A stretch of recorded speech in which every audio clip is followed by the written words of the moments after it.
श्रीमद्व्योमपुरीशाय भूदेव्यागृहमेधिने पुत्रपौत्रादिपूर्णाय ब्रह्माद्यैरस्तु मङ्गलम्। श्रीमद्व्योमपुरीशाय भूदेव्यागृहमेधिने पुत्रपौत्रादिपूर्णाय ब्रह्माद्यैरस्तु मङ्गलम्। मार्कण्डेयर्षिमान्याय खण्डितामरशत्रवे पुण्डरीकदलाक्षाय महीनाथाय मङ्गलम्। शठवैरिकलिध्वंसिः सरोवेतालसूरिभिः नित्यस्तुतपदाब्जाय धरणीशाय मङ्गलम्। वेदान्तदेशिकमुखैराचार्यैरर्चिताङ्घ्रये आकाशनगरीशाय वसुधेशाय मङ्गलम्। हेममुक्तामणिव्योमपुरीशा मत्पतिस्तथा इति पञ्चावताराय निस्तुलेशाय मङ्गलम्। घटयित्रे दुर्घटानाम् समाहर्त्रे च सम्पदाम् विनिहन्त्रे च विपदाम् महीभर्त्रेस्तु मङ्गलम्।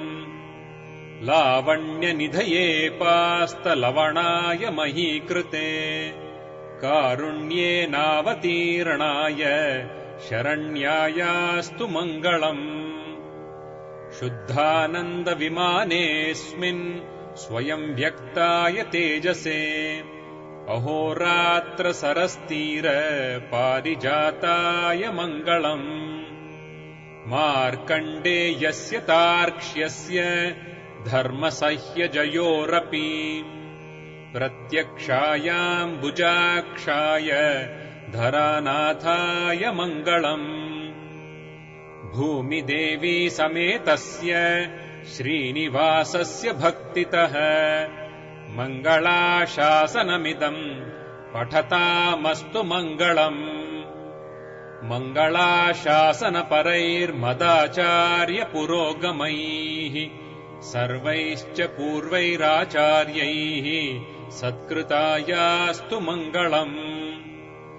यावदावर्तते चक्रम् यावती च वसुन्धरा तावत्त्वमिह सर्वस्य स्वामित्वमनुवर्तय।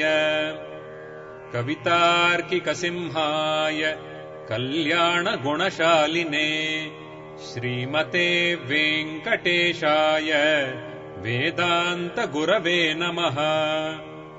तपस्ये फाल्गुने मासे एकादश्याम् तिथौ मुने पुण्ये श्रवणनक्षत्रे मुहूर्तेऽभिजिदाह्वये आजगाम महायोगी साक्षान्नारायणो हरिः सदेव श्रीनिवासाख्यो भूमिदेव्याः पतिर्विभुः। वसुन्धरा विवाहार्थम् लोकानुग्रहकाम्यया श्रियः कान्ताय कल्याणनिधये निधयेऽर्थिनाम् श्रीमद्व्योमपुरीशाय श्रीनिवासाय मङ्गलम्।